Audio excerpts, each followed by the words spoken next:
They called the submarine unsinkable, but on August the 12th, 2000, it vanished beneath the Barents Sea. The official story was silence, confusion, and denial, until a single note, pulled from a dead man's pocket, told the world what really happened. Greetings, love. I am Lord FreakZilla, and this is Gothic Sagas. Today's tale is chilling, claustrophobic, and tragically true. But before we begin, I just want to apologize in advance to the Russian language for what I'm about to do to some of these Russian names. Now, let's venture into the depths where shadows dance and secrets lurk.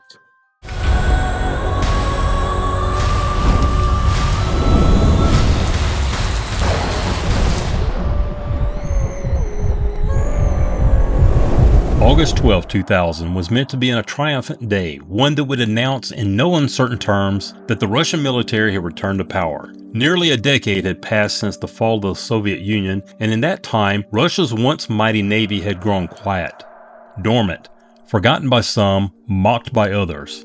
But on this day, everything was set to change. For the first time since 1991, Russia was launching a major naval exercise, an ambitious show of strength designed not only to test their fleet, but to remind the world that the bear had not been tamed. Over 30 warships were mobilized in the Barents Sea for a combat simulation, firing real weapons at dummy targets to test strategies, assess readiness, and prepare crews for the chaos of war. This was no small drill, it was a declaration. At the heart of it all, the pride of the Northern Fleet silently took its position beneath the waves, the Kursk. Measuring 505 feet, or 154 meters in length, and 60 feet, or 18 meters across, the Kursk was a leviathan of steel and firepower, one of the largest nuclear-powered attack submarines ever built. To the Russian military, it was more than a machine. It was a symbol, a floating fortress with cutting-edge systems and an arsenal capable of leveling entire carrier groups. And beneath its hardened shell were the lives of 118 men. Officers, sailors, specialists, each of them selected to serve aboard what many believe to be an unsinkable vessel. Belonging to the Oscar II class, the Kursk was born out of Cold War paranoia and ambition. Designed as a counter to the expanding power of Western navies, these submarines weren't just about firepower, they were about presence, about intimidation. With a submerged displacement nearing 24,000 tons, the Kursk was second in size only to the massive Typhoon-class ballistic missile subs, also built by Russia. Its double-hull design was a hallmark of Soviet engineering. A thick outer shell reinforced with rubber minimized sonar detection. A second inner hull, 50 millimeters of solid steel, protected the crew and critical systems. Between them, a buffer zone meant to absorb the shock of underwater explosions. In theory, it was nearly indestructible. 9 watertight compartments made up the interior, each one sealed with heavy hatches, compartmentalized to contain damage and maximize survivability. But theory doesn't always hold up against reality. For all its armor and power and pride, what happened next would expose a terrifying vulnerability that no one expected. The Kursk wasn't just massive, it was capable. With a maximum diving depth nearing 2,000 feet, or around 600 meters, it could slip beneath the surface far beyond the reach of conventional detection systems. Its 7-bladed propeller system, more advanced and quieter than earlier Soviet designs, allowed the Kursk to maneuver through the deep and near silent precision. Enemy sonar had to strain to hear it, if it heard anything at all.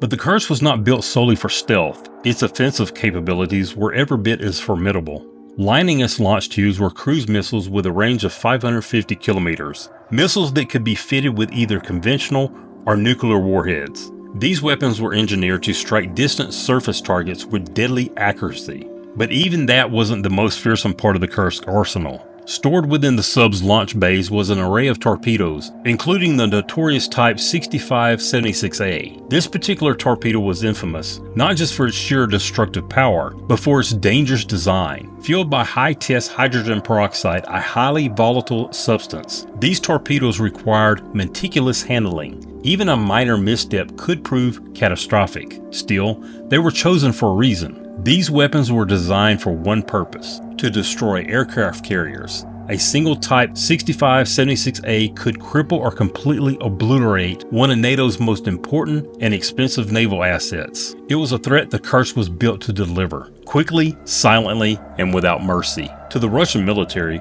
the Kursk embodied everything the post-Soviet armed forces hoped to reclaim: power, engineering brilliance, and dominance beneath the waves. Commissioned in 1995, it had entered service during a time of great uncertainty for Russia, yet it stood as proof that the nation could still produce machines that rivaled, even surpassed, those of the West. Military leaders refer to it as unsinkable. The media echoed those claims. Its reputation was further bolstered by the men who crewed it. Seasoned sailors, expert engineers, and officers said to be among the best in the entire Northern Fleet. The Kursk was a flagship in every sense of the word.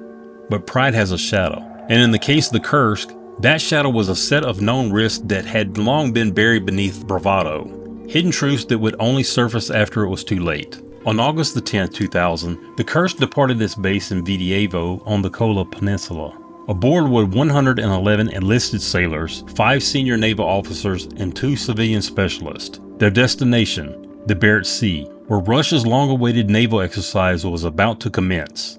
2 days later, early on the morning of August 12th, the drill began. At precisely 8:51 a.m., the Kursk made contact with the Fleet Command. They requested and were granted permission to conduct a torpedo drill. Their designated target was no mere dummy ship, but one of the Russian Navy's most powerful surface vessels, the battleship cruiser Pyotr Veliky, the pride of the fleet.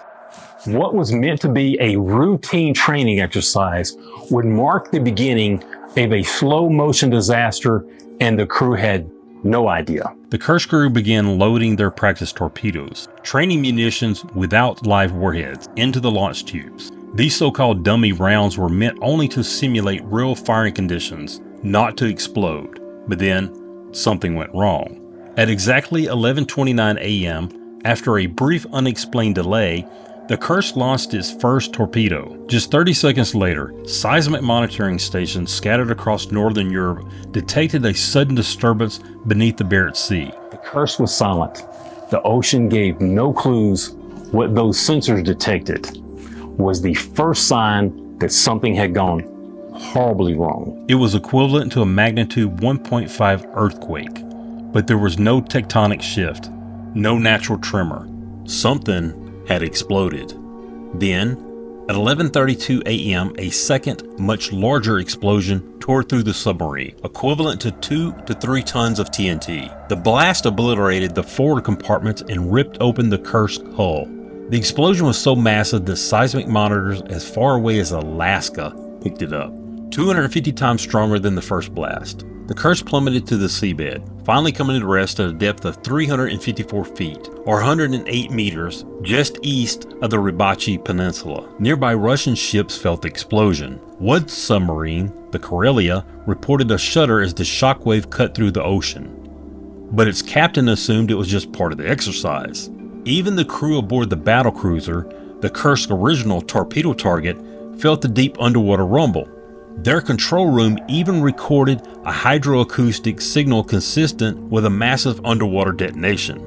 Attempts to contact the Kursk immediately failed. Still, the fleet commander, Admiral Vyacheslav Popov, dismissed the silence as a technical glitch. The Kursk had permission to conduct its torpedo training until 1:30 p.m., but when that deadline came and went without a word, Popov remained unconcerned, still assuming the Kursk was fine. As afternoon turned to evening, concern finally began to grow. A helicopter was dispatched to check the surface, but found nothing. More aircraft was sent to scan the Barents Sea, but they came back with no results. By 6 p.m., with zero communication from the Kursk and mounting concern from the command staff, Northern Fleet officials finally began to realize the gravity of the situation. Popov ordered a full search and rescue mission. Ships and aircraft scoured the area, yet still found nothing. Even so, Popov remained stoic, unwilling to admit disaster. But that would finally change later that night. At 10:30 p.m., more than 11 hours after the first explosion, an emergency was officially declared, and the entire exercise was shut down. By then, the scale of the disaster was becoming clearer, but only to those within the Russian Navy. To the outside world, there was still silence. That night, Admiral Popov even addressed reporters and claimed the exercise had been a success, knowing full well the Kursk was missing and that no communication had been established.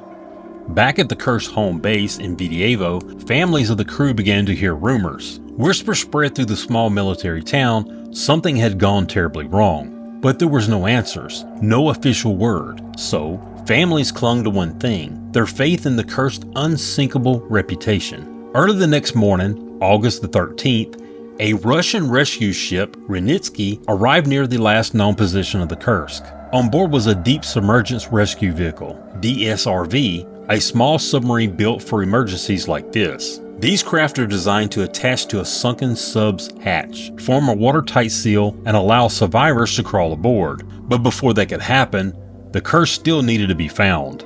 Around 4:50 a.m., a Russian naval vessel detected two unusual shapes along the seafloor. It sparked a glimmer of hope. Perhaps they had finally found the Kursk. By 9 that morning, the rescue ship Renitsky dropped anchor at the site. As the heavy chain unraveled into the depths, a strange, rhythmic clanking echoed through the water. For a brief moment, it was mistaken for SOS signals. But it wasn't a desperate crew tapping from inside. It was just the anchor scraping against the hull of the sunken submarine. Preparations for the DSRV, a deep submergence rescue vehicle known as AS-34, began immediately. While the crew monitored for any signs of life, radio pings, acoustic signals, nothing came. Not a sound. It wasn't until 4 p.m. that the AS-34 finally plunged into the dark, frigid waters of the Barents Sea. Once it reached the bottom, the vehicle collided with something large and immovable. Peering out of the small porthole, the crew saw it, the Kursk propeller and stern stabilizer. They had found her. But their elation was short-lived. The impact had damaged the rescue vehicle, and they were forced to abort the mission, making a hasty emergency ascent. Hours passed. Another DSRV, the AS-32, was launched, but was given an incorrect heading by the command ship. It searched the seafloor blindly before surfacing unsuccessfully. Soon after, a salvage tugboat equipped with a deep-sea camera arrived at the scene. Its footage painted a grim picture. Catastrophic damage stretched across the Kursk's bow to her sail. The submarine rested at a 25-degree tilt, its nose buried slightly deeper into the seabed. Curiously, the periscope remained raised, indicating that the first explosion had occurred at a shallow depth, likely no more than 66 feet or 20 meters. The Kursk never made it deep. That periscope, it means she was still ascending, maybe even preparing to surface when the first blast went off.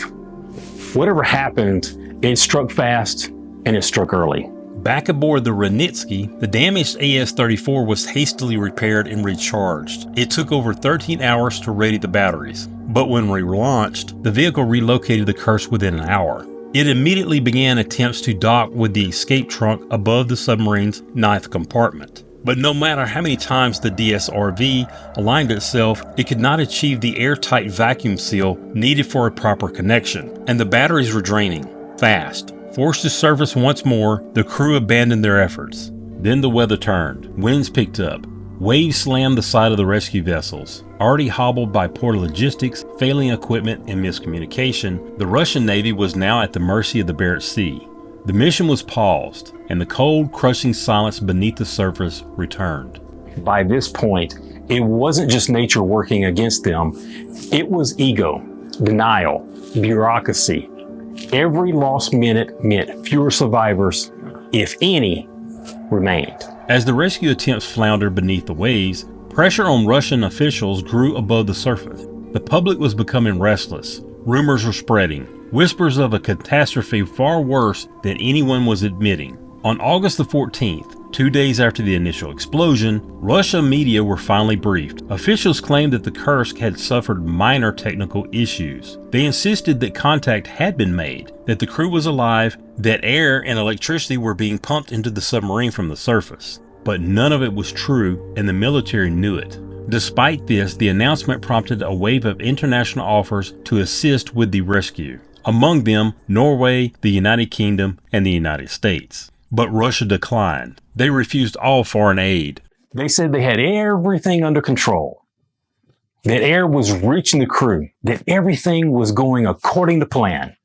It was all a lie, and they knew it. Pride and secrecy outweighed the ticking clock. Meanwhile, one failed attempt after another plagued the DSRV mission.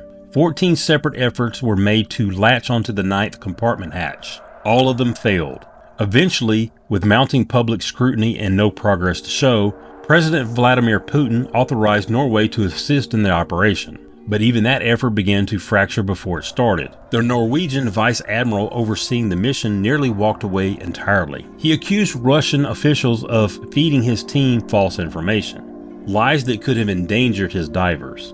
In the end, the tensions were smoothed over, and the Norwegians went down. Within a day of arriving on site, Norwegian divers reached the Kursk, located the ninth compartment hatch, and pried it open. Inside, there was only silence and death. All 118 men aboard the Kursk had perished.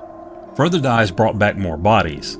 Among them, a young officer named Lieutenant Dmitry Koznikov. At just 27, he had been in charge of the submarine's turbine room. When they recovered his body, they made a heartbreaking discovery. Tucked in one of his pockets was a note, hastily written in the dark. Paper was water-stained, the handwriting uneven and barely legible, but the message was clear. 23 men had survived the initial blast. They had sealed themselves inside the aft compartments. They were alive, waiting, in total darkness. Koznikov wrote the note to mark the time, to say goodbye. According to the official inquiry, the remaining crew likely died from carbon monoxide poisoning within 8 hours. It was, they claimed, already too late to save them, no matter what had been done. But not everyone accepted that answer. Not the families, not the public. Because behind every failed seal, every delayed decision, and every false reassurance was a man trapped in the dark, waiting for rescue that never came. Privately, many within the Russian Navy are believed to have held a darker belief, that the men in the aft compartments didn't die within hours, but endured a slow, suffocating decline over the course of nearly 3 days. The official report, however, offered a different story. It cleared the Navy of any significant wrongdoing during the search and rescue effort.